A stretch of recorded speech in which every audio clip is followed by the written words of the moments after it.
to the show with your friend and mine. So tell me, Dr. Squee, who's it gonna be this time? We like to hear you talk, and we love to hear you listen.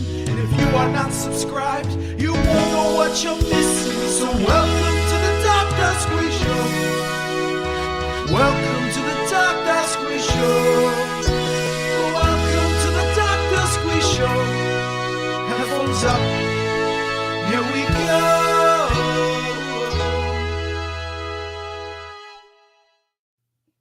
Hello and welcome to the Dr. Squee Show. I'm Dr. Squee and this is my show. Tonight, I am really honored to be welcoming an improviser, a stand-up comic, a writer, a podcaster, an actor, an activist, like you name it, I'm pretty sure he does it. Hailing originally from San Francisco in the Americas, you might know him from the Star Wars universe, from the Goldberg spin-off Schooled, from his globe-trotting hit podcast, The Smartest Man in the World, and Whose Line Is It Anyway, both UK, US, and right through to the Revive show in the US these days. Please welcome to the Dr. Squee Show, Greg Proops. How are you doing today? Hello, Dr. Squee. I'm fine. How are you, everybody? Sir, Hello, Australia. Hello, dogs. Yeah, apologies for my dogs in the background there. Right. Now, sir, though, you're one of the guests who I think might just come on this show for a bit of a break in between things because you do so much. Well, I'm a little bit off this week, so yeah, we're starting back up at work on Saturday with Who's Live guys. I mean, it's incredible. And, you know, they say there isn't such thing as a job for life. I mean, Whose Line's It Anyway? What's it been, about 25 years since your first appearance on that? Oh, honey bear. We're over 30 years now. We really over are. 30. When I started it, I had no idea that it was going to be the rest of my life, but it turned out to be that way. And so it's okay. Yeah, my first year was 89 and the show started, I think, in 88. And then, yeah, so we're on forever and ever. Dude. It's incredible, man. It's incredible. Yeah, it's been awesome because I've been able to come to Australia, New Zealand, Canada, England, Ireland, all over the world because of it. So I can't complain, really. It's been incredible. So, like, taking you right back though, in the early days, you had a very early double act in your college years of Proops and Brakeman. Was that your first foray into comedy? Yeah. Well, I mean, you know, Brakeman and I met each other in grade school. And then we moved to San Francisco together. And then we were a stand-up comedy team. This is in the, oh my goodness, this is in the 70s and early 80s. And then I stayed in San Francisco and Brakeman moved to Los Angeles. And then I carried on doing stand-up on my own and then got on Whose Line Is It Anyway? And oh my God. So that's, yeah, you're taking me back to the day. I was texting Brakeman yesterday during the Super Bowl because he and I had bet on the 1971 Super Bowl. I think we bet a quarter on it. Wow. Yeah. Yeah. And I mean, obviously you have this wonderful kind of way of just fast talking and always having kind of something like really erudite and kind of quick-witted to say. Did you always have that, or was it kind of like, was it the chicken or the egg? Was it kind of through improvisation you got that, or were you just a natural improviser and that kind of led you into that field? Oh no, I was always I could, like, for instance, when I was little, I was always thrown out of class or sitting outside because I was talking all the time and making fun of the teacher and acting out the stories and whatnot. And then when I finally saw improv when I was 19, I was at San Francisco State and I lived in the dormitories and they had a cantina. Yes, a cantina. And they had improv there and they did a bit where they asked people to come out of the audience. So I went to see the improv show and I thought, much like the artist Kienholz thought when his parents took him to see Rembrandt, I can do that. So I thought I can do that. So the next week I sat in the front row and I volunteered. As soon as they asked for a volunteer, I jumped on stage and I got asked to be in the group the next day. And it just suited me, you know. I like the tightrope element of improv. I think Keith Johnstone, the famous guru of improv, who I believe was Australian, if he wasn't, he should have been, said it's like walking backwards down a road. And that's the part I enjoy. Oh, and apparently we're so entertaining. We're keeping folks up. So we've got yes, I see that. Hooray! I believe maybe over in the States. He's getting ready to sleep, and then Doc is like, "Here's Greg freaking Proops." No, I'm not sleeping. Stay up, baby. Yeah, worth staying up for. I think you'll find. And what did you find kind of the skills naturally transferred of just having that ability to talk off the top of your head, or were there challenges when you start doing improv? Well, I mean, I had to learn to play the games, but as my friend Jim Sweeney from the Comedy Store Players in London says, you have to learn all the rules so that you can break all the rules. So it's important to learn how to play all the games and stuff like that. And then I think the real trick is to not do them. On Whose Line on TV, what makes it funny is that we'll walk off the stage and go into the camera, or just basically defy what's going on or change the rules. So I think that's the challenge. The challenge is to not show process. The challenge is to be funny on the moment. And I think I've had the very great luck to work with people like Mike McShane and Josie Lawrence and Ryan Stiles and Colin Mockery and Wayne Brady, who are all genius improvisers, and they just don't care what the topic is. They don't care what the suggestion is. They're just funny. And speaking of Mike McShane there, that was one of the earlier people you were already kind of gigging with when you got discovered for Whose Line. Did you first meet him over here in the UK, or was that originally in the States and then you You've moved done over? a lot of research, Dr. Squee. I look up a thing or two. Muffy and I met in college. Yes, Muffy. And, I love it. Right? Mish, Muff. Muff and I met in college, and I can't remember if we were doing a play together or we were just in the drama department or whatever. Anyway, at San Francisco State. And then he sat in with the improv group I was in, the one I described at the Cantina. And then years later, we formed an improv group, and Mike joined it. That was like in the mid 80s. And we were called Fault Line. Get it? We're from San Francisco. And then Muff got on the show in 88 and went over and did Whose Line. And then I came over in 89. So, and me and him had been doing an improv team together in San Francisco for a couple years.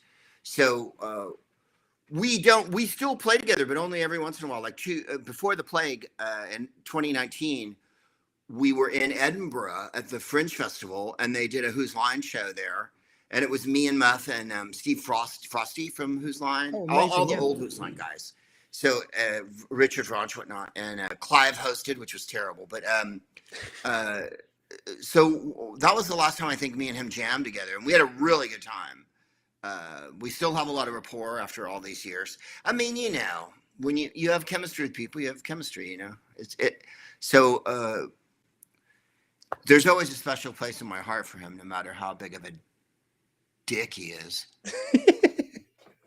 I mean, it's when you first got discovered and put on Whose Line, was it kind of any kind of culture shock for you, or were you just like, it's just a different format to do the same thing in? Whose Line was very exciting because Muff called me, and I was playing in Spokane or Idaho, some awful place. And he goes, there's this English improv show, and they auditioned in San Francisco. And I was like burst into tears because I couldn't go. And then he went over and did the show, and he told me about it. And then I got on the next year, I auditioned. And so I got to go to England, and I'd never been anywhere. I'd never seen a zebra crossing or a red phone box or anything like that, or ate a chip that was, in undercooked oil or without a serviette. And so I got to do all those things. And then that was very exciting. My wife came over the next year, and then we moved to England for like 5 years. Yep. And I toured the place. And so it really changed my life, more than just the TV show or the format. I know that's what the fans want to talk about, but for me, it was a life-changing experience because I did stand-up in England and a radio show, television shows, so it really made my life a lot better. And if I've been underpaid on Whose Line, I guess they paid me back in bonus points by letting me go around the world. I mean, I remember the very early days of the show. It was basically a vehicle for John Sessions, and it was him and Clive, obviously. And it just kind of like it built itself from there. It became just like a showcase for talent. And I think when you get the American and Canadian talents coming over, that's when it really becomes something of itself. Like it's before that, it was kind of like the dry witticism of the English or British sense of humor. I thought was great. But then you got the showmanship of it when you got the American talent in there. Did you feel like the show evolved? You're very well versed on this. That's exactly how it went down. My first show in 89 was me and Tony, Slattery John, sessions and Joe's, and I was putting my glasses on. I had 2 different pairs of glasses. I was kind of nervous, and I brought 2 different pairs of glasses with me. We're in the makeup room, and I just met John, you see, and John was wearing a couple of tissues under his neck because he just put his makeup on, and we were smoking, and in those days, and we were in the makeup room, and I said to him, John, can I ask you something? Do you like these glasses better or these glasses? And I put on a pair of glasses, and he went, Greg, those are a bit ornithological convention in Omaha. And I was like, that is super specific. And then we got along after that. And so that's the first incantation of Whose Line was definitely John's show. And then I think because Dan Patterson, our producer and overlord, went to school at the University of Chicago, he always had a soft spot for Yanks, right? So he brought over McShane, and then he brought over me, and then he brought over Ryan and Colin. And Colin's Canadian, and Ryan is sort of an honorary Canadian, grew up in Richmond, BC, but American. And I think the energy of the show changed. Like, I remember going like this to high five Tony or one of the Brits at the beginning of the show, and they went like this and handed me their hand to shake my hand. And so we had a different energy. Like Muff and I, when we'd finish a bit with fucking, oh, I'm sorry, I didn't mean to swear. I'll edit that one for the radio version. Okay, good. I think it changed the energy to a more swinging freestyle energy, because Paul, Merton, and John and all them, John was extraordinarily witty and very cerebral. And I quite enjoyed that portion of the show because we used to do a lot more stuff about authors and a lot more witticisms. And then the show got broader and more musical based. And so it changed tone. And then when Muff was kind of the star, it was a lot of music. And then when Ryan really kind of took over as the star after that. And so and then we moved to America, and then of course Ryan and Drew. So I think you're right about how the energy changed. And I think it was what we like to call in Britain, North Americans, who brought a different energy to it. And it really helped all of us. I mean, look, we're all very grateful that they brought the North Americans. By the way, we were all veterans by that point. No one on the show was 21 years old. We're seasoned, as they say, as a euphemism. I mean, something you were saying there really kind of like caught my attention. You were saying about like you went to high five. See, I think this is the basic difference between Americans. When you guys celebrate, God, you'll do a 5-minute dance about it. We'll just maybe politely nod after we've done the best show of our lives. Oh, that's my understanding. After you beat the French at Poitiers, the British just simply dabbed their foreheads and moved on. Whereas we would have a banquet over ourselves for quite some time. Yeah, no, and the other difference was American, like the British audience. Clive would go into the British audience and say, "Can I have a suggestion for something fun you did?" And someone would go like, "Well, no, I went and I had a curry."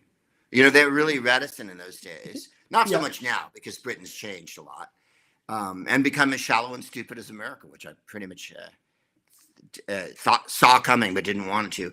And then American audiences are always camera ready. Everybody's ready to get up and do it. So that's another difference. Canadians are a little more shy, like New Zealanders. I can't remember which comic said it. The brilliant New Zealanders are the Canadians of the South Pacific, and of course, conversely, Canadians are the Kiwis of the Arctic. We've got a couple of questions. So first of all, yes, please.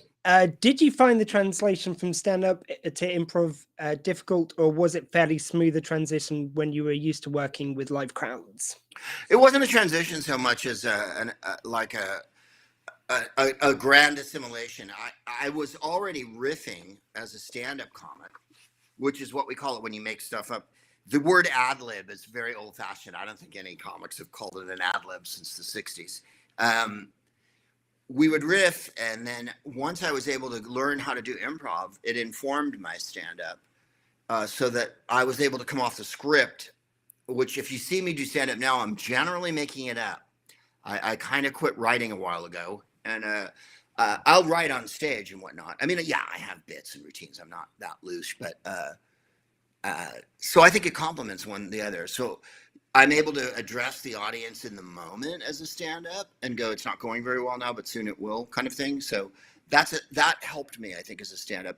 And then the other thing that really helped me was going to England, because once I was able to get my mind around English sensibilities, I wasn't afraid anymore of any other audiences. After playing Glasgow, I think you pretty much have sorted out what could happen to you. Yeah, after you've got a bottle of iron brew shoved, thrown at your head, I'm pretty sure Right? anything else is easy after that. Yeah. Yeah, no, it really is.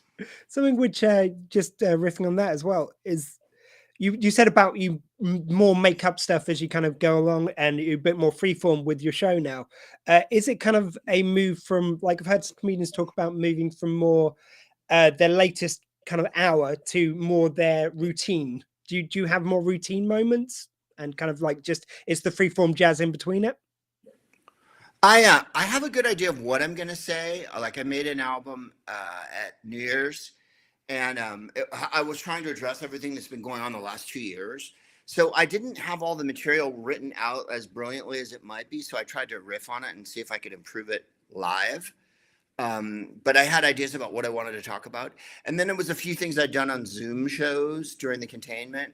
And as you know, the Zoom shows just genius. I don't think anything screams comedy more than watching someone on your phone. And so that was the kind of the way I approached it. The album I did before that I'd never released, that we did 2 years ago, summer in San Francisco, I really tried to riff the whole thing. But the last few things I've recorded, I've tried to make as topical as reactive as possible. As far as the content goes, we're talking about the Nazi takeover that we had here, winning democracy back, the plague, all those things, because I think it's important to kind of process those comedically for people. I know a lot of comics don't ever try to touch anything that ever happened that's real in their life. And you know what? I respect that attitude too, but it's just not something I'm going to do. I'm going to do a combination of knob gags, vaudeville, and cogent, trenchant satire. Yeah, and funny voices. I think you're kind of like me. Even if you try to not kind of talk about how you're feeling about things politically, I don't think you get very far. Is it too late for me to post this on? Oh, never mind. I realized there was an option before to put it on social media, and I think I skipped that. But we can, when you send me the radio one, I'll post it later. Thank you. I appreciate it. Sorry, I jumped off topic there. Not a problem at all. Long-term listener, first caller. Welcome on air, Harold. I'm going to guess CV Harold 100. What's your best corpsing on stage story? Oh, well, I mean, I've laughed at everything. For our American friends, corpsing means breaking character and laughing.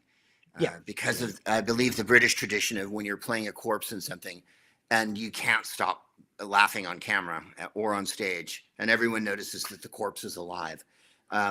It's a much better way of saying breaking. I've made no effort over the years. Stop it. I've made no effort over the years. Shut up. I've made no effort at my phone over the years to hold character. That's for other people. I've laughed at everything everyone said. So I've corpsed on TV a zillion times. I think one time in England we were taping, and Tony Slattery's trousers burst, and he was going commando. Let me just put it that way. And so I saw things that no human should see, really. And that was a moment where I had a little trouble holding it together. Yeah. And apparently so did he. No, he totally didn't hold it together. They ran off and they sewed him up, his trousers rather. And they brought him back on. Oh, I know. Ryan and I were shooting at the Limehouse with the guys, and that was in London. And one of the pipes burst in the studio. I swear to you, the pipes burst. And so water flooded the studio. This is England in the early 90s. Safety first. Yeah. So we closed the studio down. I'm not kidding. Everybody went outside. It was freezing. We all were smoking and talking. We went outside. Ryan and I went outside with the audience. And we all stood outside for like half an hour while they wiped the water up. Then we came back inside. And Dan, the producer, came up to me and goes, don't mention what happened because the people at home will never know. And I went, right, you got it. So the next thing we were playing was movie style options, whatever.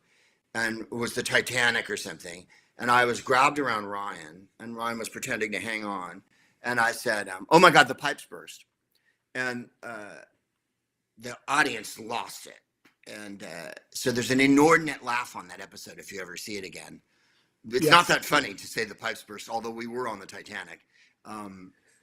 The audience loses their mind because, of course, I was going to say what happened. Literally, we'd been standing outside for 45 minutes waiting because the pipes had burst. So I don't know if that's a corpsing story, but I thought it was a cute. Oh, it's nice. It's nice. Yeah, story. On the Titanic, like in method acting almost there. Right. Always incorporate. I love it. Show's about what the show's about. Yeah. You talked about when you came over and you were gigging over here as well. I know it's something which people have to adapt their acts for different markets. Like I now, kind of like as we've been speaking now, you've been auto translating everything you're saying into English slang as well, or American slang. Did you find kind of stuff in your act worked better or worse, or kind of how was that? Oh, I think it's more a matter of timing with it than anything. British crowds don't laugh at tags very much. Like when the joke's over, you hit the punchline, and then an English crowd laughs. And then if you try to tag it with a bunch of extra jokes, they don't go. Whereas American crowds will go 3-4 more extra jokes off the back of a joke. But here's a joke that I did years ago that wasn't particularly funny, but got an amazingly different reaction in every market. And that was, I'd been to Australia, and we'd taken a tour of what I was calling the marsupial concentration camps.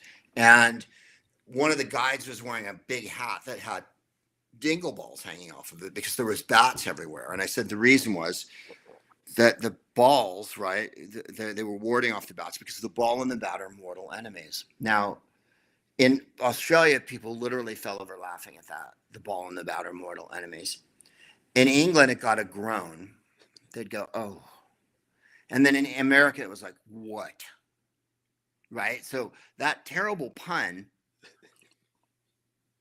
played so many different ways, like of gradual gradations of reaction. And that one always fascinated me, that certain groups really love puns, and certain groups really love vaudeville and pratfalls, and others are more, and American audiences are sentimental. They really are. If you go, I love you guys, they go, we love you, right? Whereas if you say to the British audience, I love you, they're like, bug off and tell some jokes. And then Ireland is sort of splits the difference. And Scotland, they like to be as harsh as they can. But the truth is, underneath that criminal veneer, they're very soft, like all gangsters.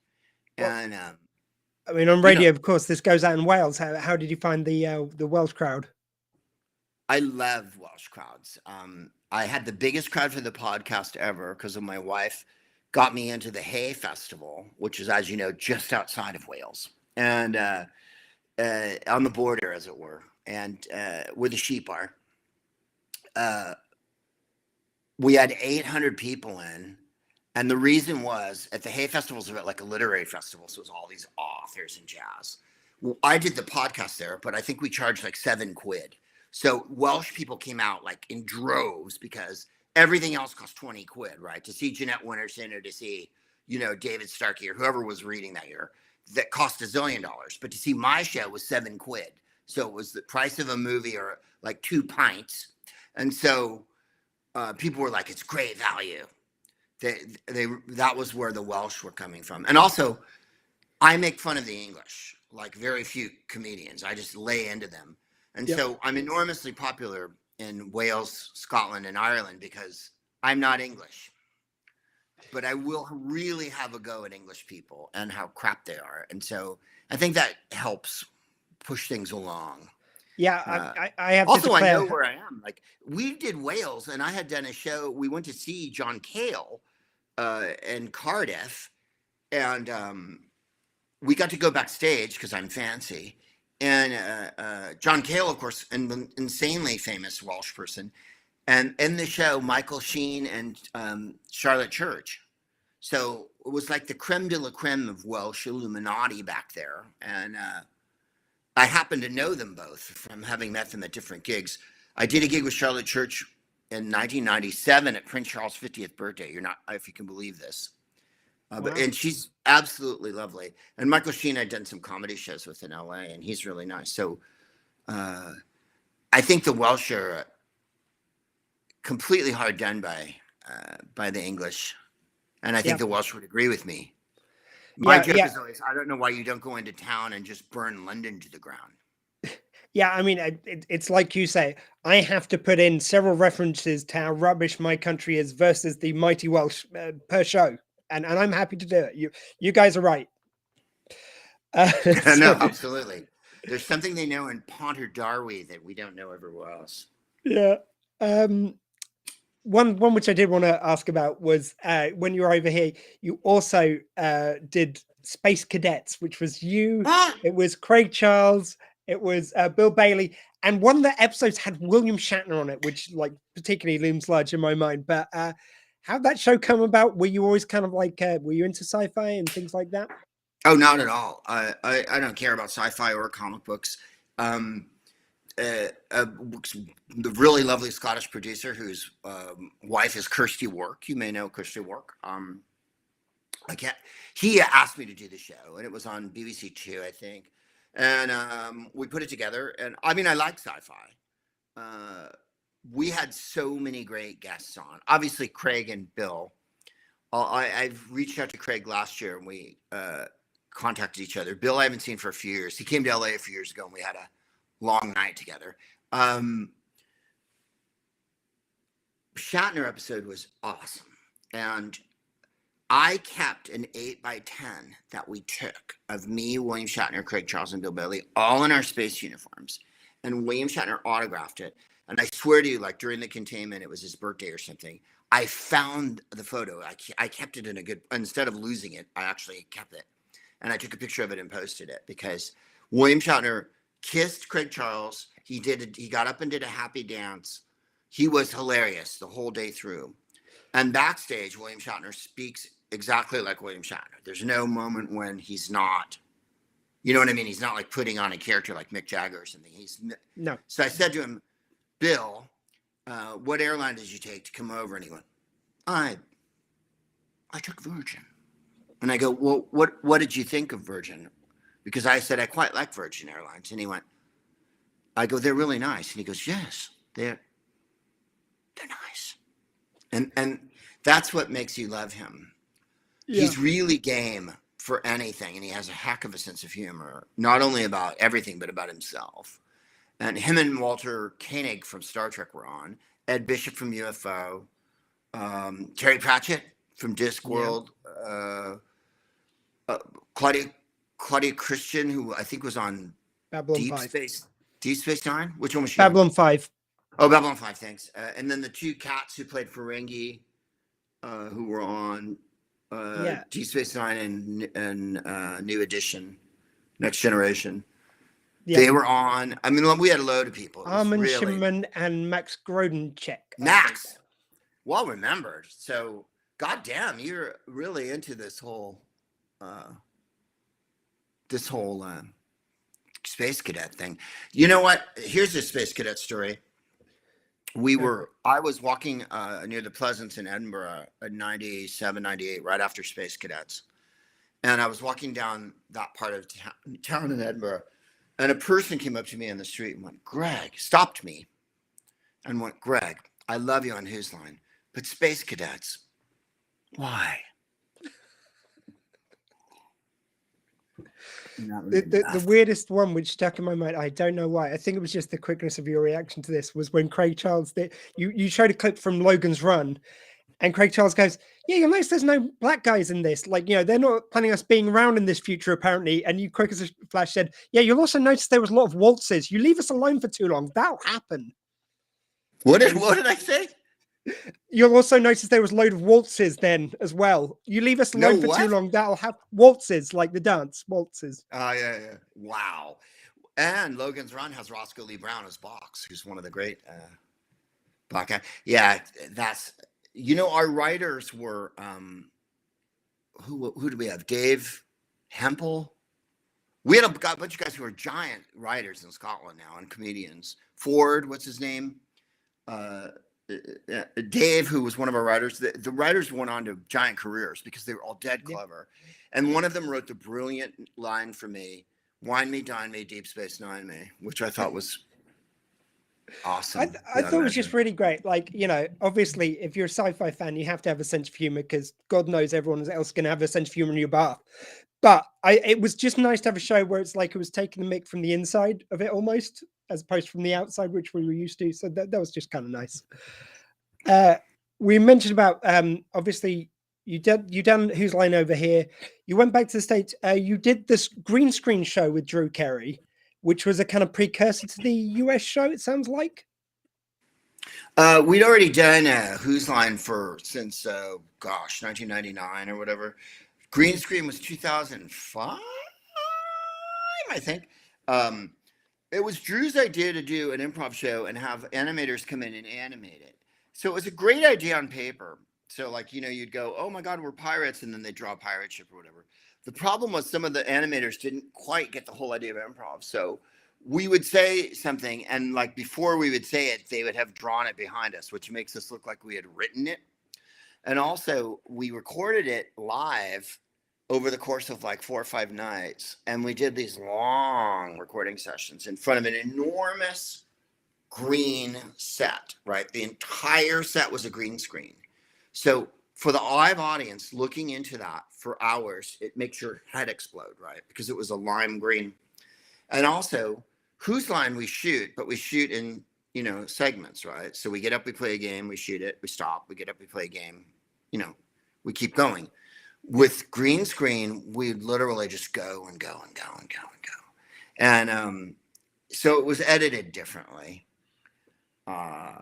I thought it was great fun. The best fun we had with green screen was we went on a giant tour afterward with Drew, and that was really good fun.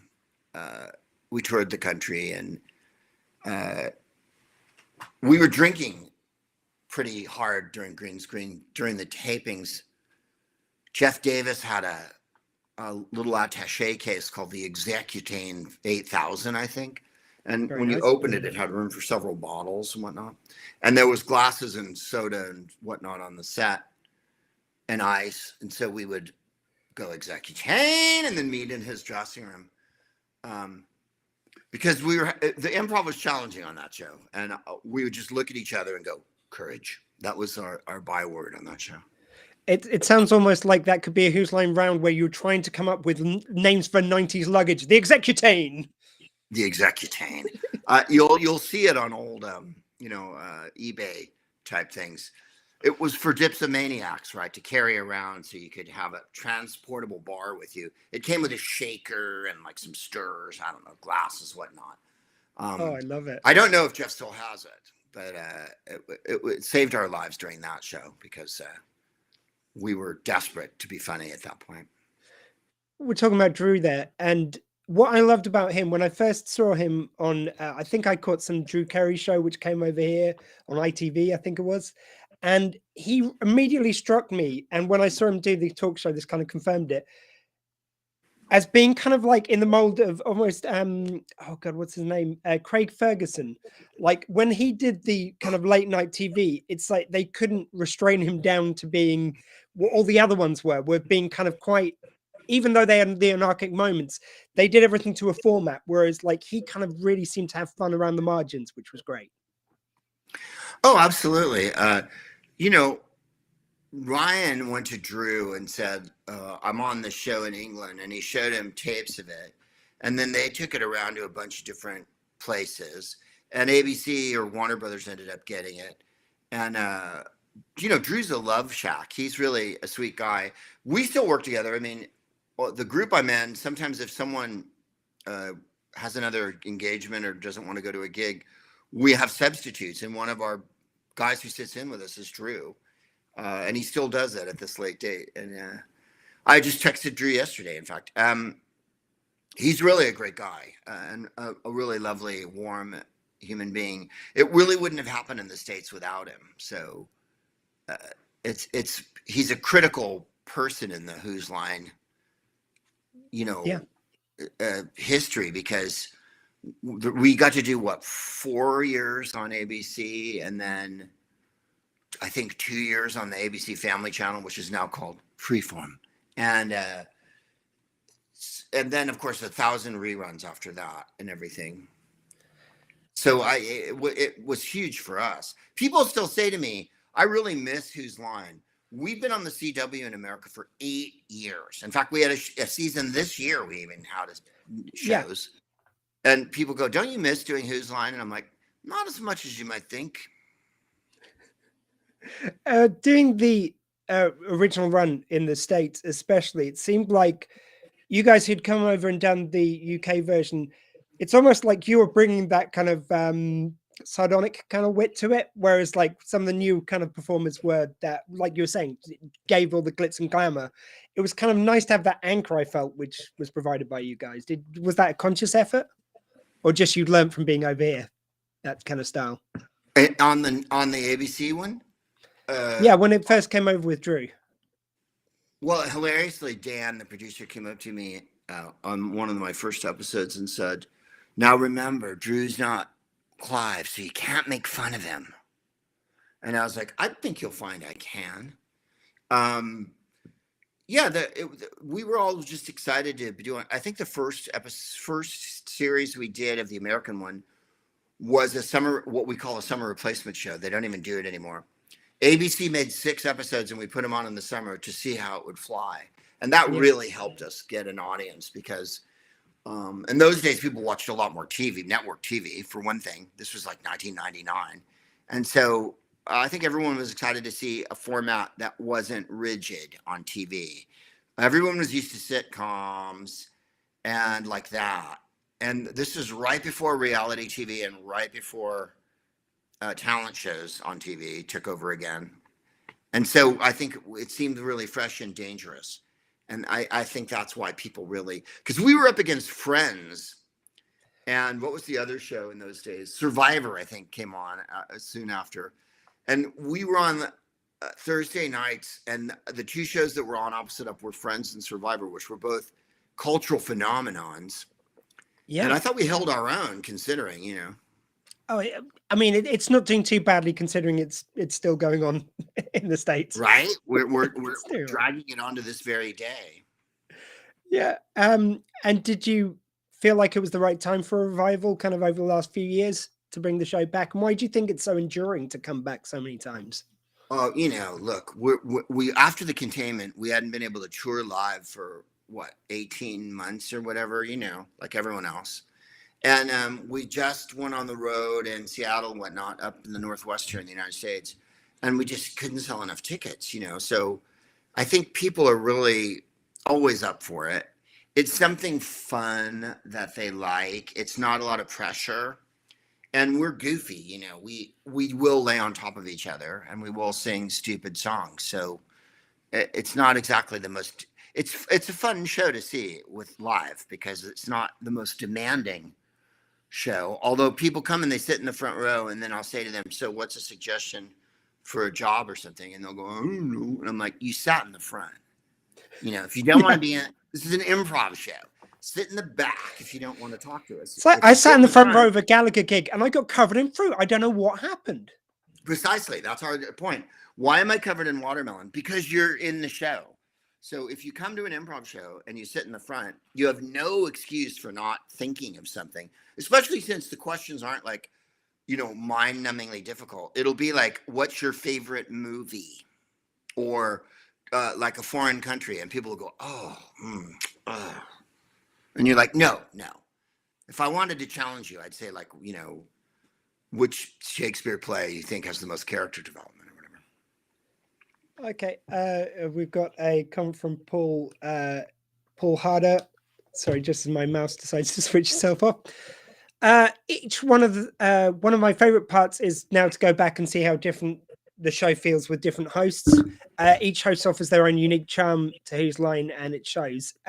Was there a favorite for you to work with? Well, I mean, Drew did more for me than any other human. Aisha, I think, is bloody marvelous and really funny, and it's so nice to have a woman and a black woman on the show, because the show's so white guy. And so I thought that gave it some energy that it really, really needed, especially after the Clive years. Talk about white guys. You're saying Clive and isn't the transatlantic man we suppose him to be? I just did a show with Clive a couple of weeks ago. I'm not kidding. And I did. He has a podcast or something. I don't know. They've let him on the air again, and it was pretty fun. He kind of understood a lot of the humor I did. Some of it was over his head as usual, and so. The thing about Clive and me was we had a lot of good chemistry because we just ranked on each other. And then people are like, "You really like him, right?" And I'm like, "Yeah, whatever." I mean, for someone from the States who's coming over to the UK for the first time, and you're faced with the most British man ever, I mean, come on, it must have been fodder, just the perfect fodder for you. Oh no, he said "cheery bye" and "tally ho," and yes. And if things get too funny, he would press the button or cut you off because he was afraid that humor might overwhelm the crowd with joy. And so. Yeah, we were always up against each other philosophically, I think, as far as like what a comedy show is supposed to be. My idea of a comedy show is it's supposed to be funny. And Clive's idea of a comedy show was that it's supposed to be a drag. So I think that was where the crux of it lie. The rub, as they say. Speaking of your British links, one thing which I didn't realize until today when I was researching this was you're the American voice of Bob the Builder. I have been. I haven't been for a while, but it was great. We did it for about 5 years. And then the company got rebought or sold off or something, as the corporations do. Neil Morrissey did it in England with his cheeky kind of northern thing. And I did the North American version, as we call it, for years. And there's another guy now, I think. There was a guy before me. There's always a guy. But it was great. I loved the gig, and they brought me to London to record. And I swear to you, this is what Americans are so whatever. For years, we'd fly to London like 2 or 3 times a year, my wife and I. And I would record in Soho at this great little studio. I would go over to Bar Italia, which I think is still there, and have an espresso, go over, do the show. And then we'd have like curry at lunch or Chinese food, like takeout, whatever. So like I loved it, right? And American people, I swear to you, I would go, I'm doing Bob the Builder, and I fly over to London, and they go, well, why don't you just record it here? You could record it in a studio here. You didn't have to go to London. And I'd be like, do you understand that they're sending me to London to do a show? So when I'm there, I can do things like have my wife love me because we're in Europe, and then we can go to France and I don't think you're allowed to say we're in Europe anymore. I think that's banned after Brexit. Oh, right. You're not in Europe, right? There was a law passed. You're not allowed to mention Europe anymore. Right. The thing that I always called England when I lived there, the dinky, dirty island off the coast of Europe. And now you really are. You've achieved dinky dirtiness, and you literally are off the coast of Europe, and that's that. So, yeah, I loved Bob the Builder, and the women who ran it, it was an all-woman affair mostly, were fabulous. And one time we recorded a bunch of shows, and the engineer inadvertently erased all of them, I swear to you. And I was in Germany at the World Cup with Drew and my wife, and they rang me and said, listen, all the shows you just recorded are gone. Will you come back over and re-record them? And we'll pay you. And I was like, yeah. So that was really great. I went back over and did all the shows over, and they gave me a bottle of champagne. Like I deserved some big treat. So I can't tell you how fun Bob the Builder was. Do you have a particular Bob voice? Do you want to give us a Yeah, I'm doing it now. When I auditioned for it, they go, I swear to you, I was doing all these voices, like rah, rah, rah, rah, this, that, whatever. Cartoon, what I thought were hilarious choices. And finally, the woman came over, the tannoy for our American friends, the PA, and said, Greg, I'm sorry, would you mind? Would you mind doing it again in your voice? And I said, Are you insinuating that I have a funny cartoon voice? And so I did it again, and I'm doing it just the way I'm doing it for you now, Doctor. I would go, hey, Dr. Squee, congratulations, you reduce, you reuse, and you recycle. And that's Bob the Builder. Can we build it? Yes, we can. Wendy, go get Muck and Scoop.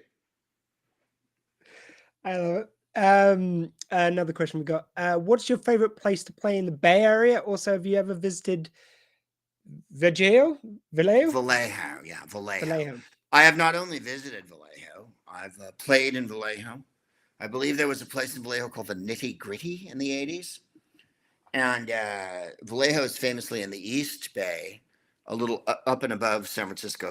If this is San Francisco, right? Oop, there it is. It's a peninsula, you see. Yeah. And then up and over here is where Vallejo is. Sort of known for its methamphetamine and its location on the Sacramento River. And yeah, it's not my favorite place to play, but it's lovely enough. I remember partying in the parking lot, the car park of Candlestick Park, where the San Francisco Giants baseball team used to play, and partying with a bunch of guys from Vallejo. This was in the 90s, or 80s. The Bay Bridge and the Golden Gate Bridge were having their 50th anniversary, and they lit the Bay Bridge up, which it is still lit. If you go to San Francisco, the Bay Bridge is beautifully lit and on these lights that go on and off, and it's gorgeous at night. Well, they hadn't lit it for 50 years. No one had thought to light the Bay Bridge at night. So finally, they strung some lights on it so it looked pretty. And I remember partying in the parking lot of a baseball game. Before the game, we call this tailgating, which means you drank and you smoked weed, and if there was food, you ate and whatnot. And these biker dudes from Vallejo said, we're having our own celebration for the Carquinez Bridge. Everyone's going to go out and we're all shining a flashlight on it at the same time. And that was the Carquinez Bridge crosses the Sacramento River up there.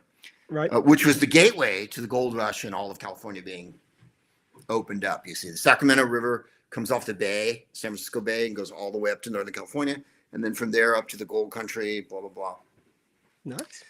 So I remember doing drugs with these guys in the car park, and they were from Vallejo. So there's some fond Vallejo. My favorite place to play is San Francisco. I love Marin. We just played San Jose, which is in the South Bay. San Jose is a little more rough and ready, and the Mexican food there is astonishing. It's a really Latin place. All the conquistadors who came through California at the old days, right, with the priests and whatnot. That's what the story of the Bay, De Anza and Portola, Cabrillo, and of course the pirate, Drake the pirate. Sir Francis Drake the pirate landed in Marin in 1588 and was starving to death until the Indians gave him food. And he was like, where am I? And they're like, you're in Marin, relax. Lovely. Smoke a bowl, dude. We're near San Rafael, man. It's going to be cool. Have some milk, man. Just cool it. And Drake was like, what? I have to go around the world and pillage or whatever in the name of the queen. And they were like, no, they gave him fish, evidently. Yeah, I believe his autobiography was, I have to smoke a bowl and pillage and stuff. Yes. If you go to Marin, which is above San Francisco to the north, across the Golden Gate Bridge, the giant street that goes through San Rafael and everything is Sir Francis Drake Boulevard. So we haven't forgotten our colonial forebears. One I did want to ask you about was, again, in research for this, I saw this wonderful photo of you from the filming of this. It was Star Wars: The Phantom Menace, where you got to be one of the commentators. And you would I didn't realize, I got that it was kind of green screen and they did mocap and stuff. I didn't realize you were it looked like you were in this 2-person shirt with this other guy. What was that? I am. The other guy is Scott Capurro. He's a comedian from San Francisco. He lives in London. Pardon my ignorance on him. We were both doing shows in Edinburgh in 96, 97, whatever. And the casting person came from Phantom Menace.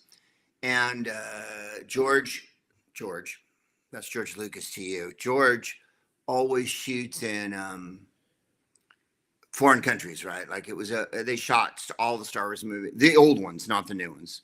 Yeah. Tunisia, the classic ones, let's be honest. In Tunisia England, whatnot, you know. Yeah. So we auditioned to be the pod race announcers, and then we shot it in Leavesden. And to give you an idea of what year it was, the helicopters from Golden Eye were in the prop shop, yeah. And they had just made a cat suit for Uma Thurman for the horrible Avengers movie with Ray Fiennes. Oh God, yeah. Where And by the way, kids, we're not talking about Marvel. We're the Avengers is in based on the UK TV show back in the day. Mrs. Peel, that Avengers, Steed and Mrs. Peel. They tried to do a movie of it in the 90s, and it wasn't very funny. But when we went in the costume shop and they made my head for the pod race announcer, Fode Anadu, which, by the way, we were never told the names of our characters. I don't think we had names.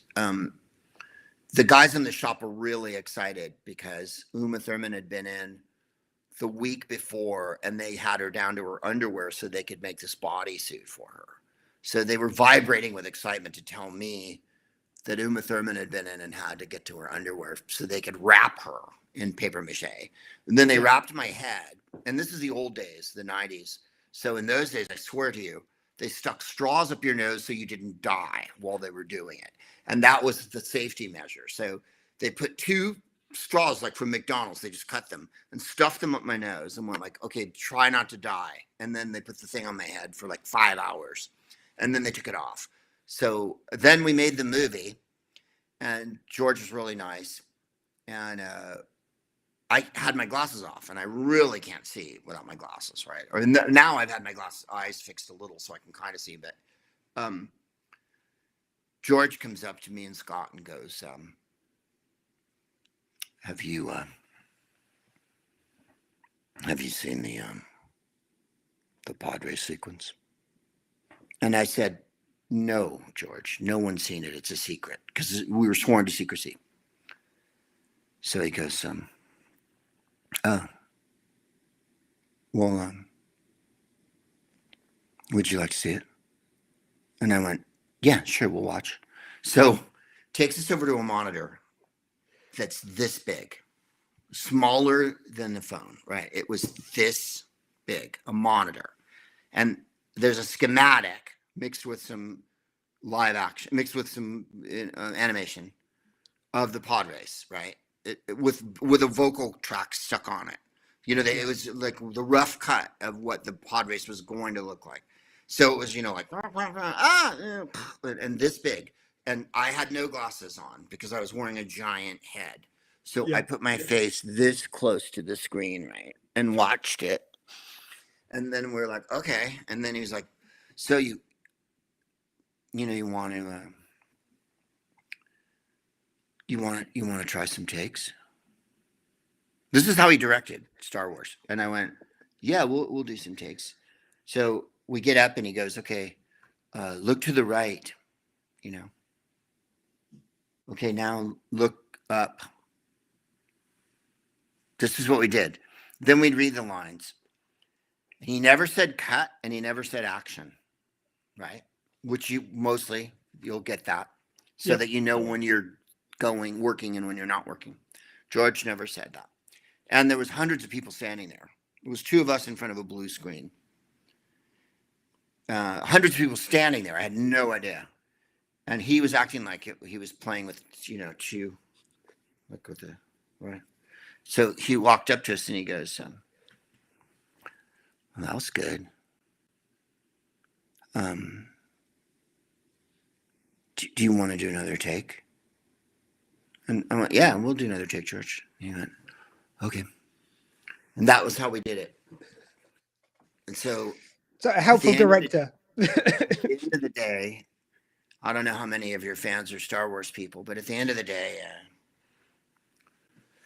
Scott goes up to the second AD and he says, is there any swag, right? Because we've been there all day. One day, by the way. And the second AD goes, give me half a mo, right? Runs away, comes back, gives us 2 polar fleeces. And they say on them, and I don't know if you're a Star Wars person, Episode 1. Nice. Have you still got it? Phantom Menace. The movie didn't have a name yet. So it is, in fact, episode 1 of the entire enchilada. Yep. Yeah, and I believe the guys who had you down to your underwear with the things up your nose were boasting about that for weeks later to the next crew who came in. It wasn't just Uma. And also, I own a polar fleece that is kind of like having a Revenge of the Jedi t-shirt. Yeah. I don't think there's very many that say episode 1 on them, because obviously it got branded. And yes, I've done a bunch of stuff for Star Wars since then. No, I'm not in any of the new ones like Boba Fett or anything, but they did a cartoon, an animated series called The Resistance a couple years ago. Yeah. I don't know if your fans know that one, but it was an animated series about these freedom fighters who fly TIE fighters and stuff. And anyway, they brought me back as the pod race announcer. And they changed my name, which I thought was hilarious. So it was a new character, you see. So that was great fun. And then I went to a convention a couple years ago, right before the plague, in Chicago. And I'd never, in all the years of Star Wars, I'd never been to one. So I went to an actual Star Wars convention. And it was in Chicago, and it was huge. And I really had a great time. It was smashing. Fantastic. Just a couple more bits I wanted to get to. So first of all, you did pop up in A Nightmare Before Christmas. Not only did you get involved with the film, but you also get to go on the road with Danny Elfman, go to the Hollywood Bowl as part of it to perform live. Yeah. What's it like being part of? Like, it was an amazing film, but it's now part of people's Christmas every year. I know, right? I'm lucky enough to be in a couple of things that people really love, like Star Wars and Nightmare. Thank God for the 90s, right? I did the movie and we recorded it in 92, and I worked with Danny, who did all the music, right? And all the singing. He sings Jack. And he wrote the whole score. And Tim Burton was the producer. He didn't work on the movie with us. We worked with a director named Henry Selick, who just did a movie with Jordan, with Key and Peele, I think. I think he just did an animated series with them. Anyway, Henry Selick did James and the Giant Peach and Monkey Bone and whatnot. Yep. And in any case, the last about 5-7 years ago, Danny decided to go on the road with the live version, right? So a full symphony. He and John Mauceri, who's the conductor from the Hollywood Bowl Orchestra for 15 years, and a protege of Leonard Bernstein, would go on the road and do movies from the Tim Burton films. And Danny would get up and sing, and they'd play the songs and whatnot. And then I guess they got the idea, let's just do the whole thing live, right? So we did it at the Hollywood Bowl, and that was 2015, I think. Anyway, it's been awesome. Other than the year of the plague when we were contained, we couldn't go out that year and do it. But we did it last year at a soccer stadium downtown here in Los Angeles. And it's awesome beyond measure. I am right in front of the conductor. So like you're me and I'm the conductor. So when I'm cueing you, I'm standing right over you. Like I'm literally post up. And so it's boss and the whole orchestra behind me, and I'm in front of the strings, right? All the violas and whatnot. So when the show starts, it goes like you feel like your heart's going to burst. And last year rather, at October, Halloween, we had Billie Eilish sang Sally. Wow. And normally it's Catherine O'Hara. So it's just been awesome beyond measure. In 2019, and this is why I'll never forgive the Republicans ever in my life for letting the plague be as horrible as it is, or Boris Johnson for that matter, and Jacob Rees-Mogg and Aaron fucking Cunting Bank and Nigel Farage and all those fucking Nazis for ruining my life, is that we were in Japan in May of 2019, and then we went to Dublin, Glasgow, and London and did the show live at Wembley Arena with Danny and the London Symphony Orchestra. I swear to you, the Irish National Orchestra and the Scottish National Orchestra. So, and when Japan, we played this giant concert hall in Tokyo. It's the best gig I've ever had in my life. It's, I mean, you know, right? Oh, and by the way, for our Welsh friends, we'll be back in London in December. Like I think it's December 9th and 10th. We're already booked for Wembley Arena this year. So we'll be back doing it live in England with Danny Elfman. I think Ken Page will be there, who plays Oogie Boogie. We'll see if Catherine comes. She didn't do the show in LA last year because she was doing a movie in England. So maybe she'll be in England anyway and play Sally. And speaking Danny sings. Oh, amazing. Like, yeah, that sounds like a pretty special show. We would be remiss if we didn't mention your podcast, The Smartest Man in the World. You've already mentioned it a little bit, but you've toured around Hollywood, New Zealand, Australia, Montreal, Edinburgh, Helsinki, London, and just all around the world doing this show. And you perform it live to go on the podcast. Tell us a bit about the show. Well, we started doing the podcast in 2010. And after the first one, my wife said to me, this is really good. You should really keep doing this. So we did. And then she joined the show a couple of years ago. And then in earnest during the containment.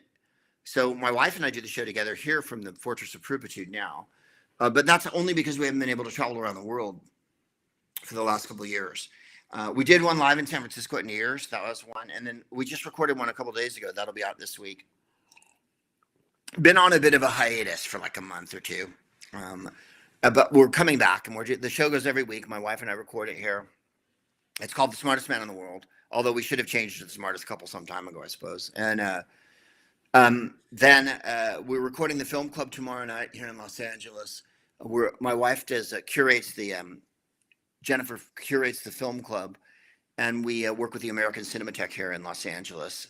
And we played a bunch of different theaters here with that as well. That's another podcast I do called the Greg Proops Film Club, even though Jennifer is really the one who picks all the movies. And we're showing To Sir with Love, which we were going to show in January, but there was such a giant flurry of activity after Sidney Poitier swirled into the heavens that everyone in town had control of his movies. And so we had to wait another month to get to show To Sir with Love. We wanted to show Lilies of the Field last month. Anyway, that's tomorrow night, and that's a live podcast. I get up and I spiel, and then that goes out on SoundCloud. Smartest Man in the World is on, what is it called? Apple Music, all your favorite places. Also, if you go to gregproops.com, it's totally free, and it's a lot of politics, feminism. This week's episode, we talk a lot about Biden's program, Biden-Harris, and Black history, without saying that it's Black History Month, which it is. We talk about Sidney Poitier, Mr. Simon, who was in Parliament Funkadelic. Let's see who else. Lucy Harris, who was a famous Black college basketball player who was drafted, that kind of thing. So a lot of feminism, a lot of history, a lot of, hopefully, comedy occasionally. Yeah, we've been around the world with it. It's great. We were supposed to go to London and play the Soho Theatre in March of 2020 when everything went to hell in a handbasket. So hopefully we'll be back. I'll try like the Dickens to do one in London in December. And Wales, I don't know when we're getting back to Wales. That's, this is a giant reset for everybody. So. Oh yeah. And there's The Smartest Book in the World now as well. People can enjoy. Yes, that's an ancient tome that I wrote some years ago. It's still, I think, available online. I have thousands of copies in my house. If you'd like to come and visit me, I probably give you one. I should probably hand them out now. It's good fun. I wrote it. I wrote it under duress some time ago, and that's about. There's way too much baseball in it, but music and literature and punctuation. I decry the Oxford comma. You know what? It's supposed to not be a challenging book. It's the kind of book you pick up and put down. What they call a bathroom book here in America. Yep. Just quickly before we let you go, sir, thank you very much for being so generous with your time. It's my pleasure, Doctor. Can I just ask, where this is going out on a radio version, is there a tune we can play for you first of all? A tune? Yeah, any song you want. Well, as long as it hasn't got any swearing in, because radio. Yeah, no, I won't pick one with swearing. Well, yeah, because there's been so many people swirl off into the heavens recently. I think if you could play "Be My Baby" by the Ronettes in honor of Ronnie Spector. What a lovely choice. And if you wouldn't mind, just very quickly before I do let you go, would you mind just recording a quick bumper for the radio show? Absolutely. What do I say? It's Greg Proops. You're listening to the Dr. Squee Show on SW20 Radio. SW20. Okay. Hey, y'all. It's me, Greg Proops from Whose Line Is It Anyway? The only American you can trust. And you're digging the Dr. Squee Show on SW20. Kapow. Perfect, sir. Pro as always, of course. Thank you so much. Thank you for all the entertainment over the years. I really have been a big fan since I was growing up. I watched you on the original Whose Line. You say about research, a lot of this stuff is just from remembering watching you on things over the years.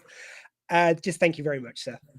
Hey, thanks again, Doctor. And do email me and let me know when you're going to post it, and I'll post it on my Twitter and Instagram and jazz.